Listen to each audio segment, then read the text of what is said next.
ರೈತ ವಿರೋಧಿ ಧೋರಣೆಯನ್ನು ಖಂಡಿಸಿ ರಾಜ್ಯ ಸರ್ಕಾರದ ವಿರುದ್ಧ ತುಮಕೂರು ಜಿಲ್ಲೆಯ ಕೊರಟಗೆರೆ ಪಟ್ಟಣದ ಪ್ರವಾಸಿ ಮಂದಿರದಲ್ಲಿ ಇಂದು ರಾಜ್ಯ ಹಸಿರು ಸೇನೆ ಸಂಚಾಲಕರ ಬೃಹತ್ ಪ್ರತಿಭಟನೆ. ರೈತ ಪರ ಹೋರಾಟಕ್ಕೆ, ರೈತ ಮಕ್ಕಳಿಗೆ, ರೈತ ಮಹಿಳೆಯರಿಗೆ, ರೈತ ವಿರೋಧಿ ಸರ್ಕಾರಕ್ಕೆ. ರೈತ ವಿರೋಧಿ ಧೋರಣೆಯನ್ನು ಖಂಡಿಸಿ ರಾಜ್ಯ ಸರ್ಕಾರದ ವಿರುದ್ಧ 9/3/2026 ತುಮಕೂರಿನಲ್ಲಿ ಬೃಹತ್ ಪ್ರತಿಭಟನೆ. ಕೊರಟಗೆರೆ ಪಟ್ಟಣದ ಪ್ರವಾಸಿ ಮಂದಿರದಲ್ಲಿ ಇಂದು ಏರ್ಪಡಿಸಿದ್ದ ಪತ್ರಿಕಾಗೋಷ್ಠಿಯಲ್ಲಿ ರಾಜ್ಯ ಹಸಿರು ಸೇನೆ ಸಂಚಾಲಕರಾದ ಆನಂದ್ ಪಾಟೀಲ್ ಮಾತನಾಡಿ, ರಾಜ್ಯದ ರೈತರು ಜಿಲ್ಲೆಗಳಲ್ಲಿ ನಾನಾ ಸಮಸ್ಯೆಗಳನ್ನು ಎದುರಿಸ್ತಾ ಇದ್ದು, ಕೆರೆಗಳಲ್ಲಿ ರೈತರ ಜಮೀನಿಗೆ ಮಣ್ಣು ತುಂಬಲು ಅವಕಾಶ ಮಾಡಿಕೊಡಬೇಕು. ಈ ಮಣ್ಣು ರೈತರ ಜಮೀನಿನ ಫಲವತ್ತಾದ ಮಣ್ಣು. ಮಳೆ ಬಂದಾಗ ಕೊಚ್ಚಿಕೊಂಡು ಕೆರೆ ಕಟ್ಟೆಗಳಿಗೆ ಸೇರುತ್ತೆ. ಇದು ಮತ್ತೆ ರೈತರ ಜಮೀನುಗಳಿಗೆ ಸೇರಬೇಕು. ಅರಣ್ಯ ಇಲಾಖೆಯು ಸುಮಾರು ವರ್ಷಗಳಿಂದ ಉಳುಮೆ ಮಾಡ್ತಿರುವ ರೈತರನ್ನು ಒಕ್ಕಿಲೆಬ್ಬಿಸಿ ರೈತರನ್ನು ಶೋಷಣೆ ಮಾಡ್ತಾ ಇದ್ದು, ಇದನ್ನು ನಿಲ್ಲಿಸಬೇಕು. ವಿದ್ಯುತ್ ಇಲಾಖೆ ರೈತರಿಗೆ ಸಮರ್ಪಕ ವಿದ್ಯುತ್ ನೀಡದೆ ಕಣ್ಣ ಮುಚ್ಚಾಲೆ ಆಡ್ತಾ ಇದ್ದು, ರೈತರಿಗೆ ಹೊಸ ವಿದ್ಯುತ್ ಸಂಪರ್ಕ ಪಡೆಯಲು ಟಿಸಿ, ಕಂಬ, ಲೈನ್ ಇತರೆ ಉಪಕರಣಗಳ ಖರ್ಚು ವೆಚ್ಚಗಳನ್ನು ರೈತರು ಭರಿಸಬೇಕಾಗಿದ್ದು, ಈ ನಿಯಮದಿಂದ ರೈತರಿಗೆ ಆರ್ಥಿಕ ಹೊರೆಯಾಗಿದೆ. ವಿರೋಧಿ ಸರ್ಕಾರಕ್ಕೆ, ರೈತ ವಿರೋಧಿ ಸರ್ಕಾರಕ್ಕೆ, ರೈತ ವಿರೋಧಿ ಸರ್ಕಾರಕ್ಕೆ. ಯಾವ ಅಧಿಕಾರ ಇಟ್ಕೊಂಡು ನೀವು ಆ ಘನಮೀಟರ್ ಲೆಕ್ಕದಲ್ಲಿ ಮಣ್ಣನ್ನ ಮಾರಾಟ ಮಾಡ್ತಾ ಇದ್ದೀರಿ? ಯಾರ ಮಣ್ಣು ಅದು? ಎಲ್ಲಿಂದ ಬಂತು? ರೈತರ ಜಮೀನಿಂದ ಕೊಚ್ಕೊಂಡು ಹೋಗಿರ್ತಕ್ಕಂಥ ಮಣ್ಣನ್ನ ನೀವು ಮಾರ್ಕತ್ತೀರಾ?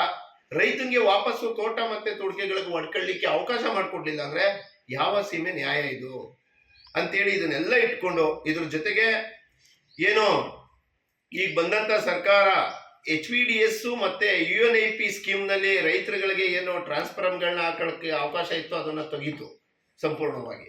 ಇವತ್ತು ಒಬ್ಬ ರೈತ ಒಂದು ಬೋರ್ವೆಲ್ಗಳನ್ನ ಹಾಕಿಸ್ಕೊಂಡು ಟ್ರಾನ್ಸ್ಫಾರ್ಮರ್ನ ಅಳವಡಿಕೆ ಮಾಡ್ಕೋಬೇಕು ಅಂದ್ರೆ ಕನಿಷ್ಠ 3 ಲಕ್ಷ 4 ಲಕ್ಷ ಹಣ ದುಂದು ವೆಚ್ಚ ಮಾಡಬೇಕಾದಂತ ಪರಿಸ್ಥಿತಿ ಇವತ್ತು ರೈತನ ಮೇಲೆ ಹೊರೆ ಆಗ್ತಿದೆ.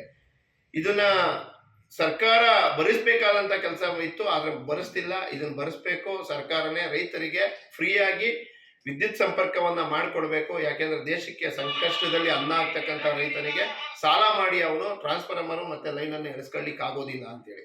ಹಾಗೆ ಸರ್ಕಾರ ನಿಗದಿಪಡಿಸಿರ್ತಕ್ಕಂಥ ವಿದ್ಯುತ್ ಟೈಮ್ ಏನಿದೆ, ರಾತ್ರಿ ಪಾಳಯ ಮತ್ತೆ ಬೆಳಗ್ಗೆ ಪಾಳಯದಲ್ಲಿ ಸರಿಯಾದ ರೀತಿಯಲ್ಲಿ ವಿದ್ಯುತ್ ಅನ್ನ ಕೊಡ್ತಾ ಇಲ್ಲ, ಕರೆಂಟ್ ಅನ್ನ ಕೊಡ್ತಾ ಇಲ್ಲ. ಇವತ್ತು ಬೆಳೆಗಳೆಲ್ಲ ಒಣಗ್ತಿದ್ದಾವೆ. ಇವರು ಇಂಡಸ್ಟ್ರಿಯಲ್ ಮಾತ್ರ 24 ಗಂಟೆ ನೀವು ವಿದ್ಯುತ್ ಅನ್ನ ಕೊಡ್ತಕ್ಕಂಥವ್ರು, ದೇಶಕ್ಕೆ ಅನ್ನ ಆಗ್ತಕ್ಕಂಥ ರೈತರ ಬೆಳೆಗಳು ಇವತ್ತು ನಾಶ ಆಗ್ತಿದ್ದಾವೆ. ಯಾಕೆ ವಿದ್ಯುತ್ ಕೊಡ್ತಿಲ್ಲ ಅನ್ನೋದು, ಸರಿಯಾದ ರೀತಿಯಲ್ಲಿ ಸಂಪರ್ಕ ವಿದ್ಯುತ್ ಅನ್ನ ಕೊಡಬೇಕು ಅನ್ನೋದು ಒಂದು ಪ್ರಶ್ನೆ ಆಗಿದೆ. ಇದ್ರ ಜೊತೆಗೆ ಸರ್ಕಾರ ಒಂದು ದೊಡ್ಡ ಮಟ್ಟದ ಲಾಬಿ ಏನಪ್ಪ ಮಾಡ್ತಿದೆ ಅಂದ್ರೆ, ರೈತರ ಫಲವತ್ತಾದ ಭೂಮಿಯನ್ನ ಅಕ್ವೈರ್ ಮಾಡ್ತಕ್ಕಂಥ, ಸ್ವಾಧೀನಪಡಿಸ್ಕೊಳ್ತಕ್ಕಂಥದ್ದು.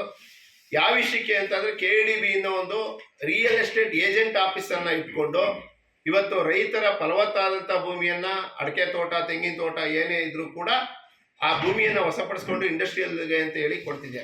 ನಾನು ಒಂದು ಪ್ರಶ್ನೆನ ಕೇಳ್ತೀನಿ ಸರ್ಕಾರಕ್ಕೆ, ಕಳೆದ 10 ವರ್ಷದಲ್ಲಿ ಇಡೀ ರಾಜ್ಯದಲ್ಲಿ ಎಷ್ಟು ಲಕ್ಷ ಎಕರೆ ಪ್ರದೇಶವನ್ನ ನೀವು ಅಕ್ವೈರ್ ಮಾಡಿದ್ದೀರಿ?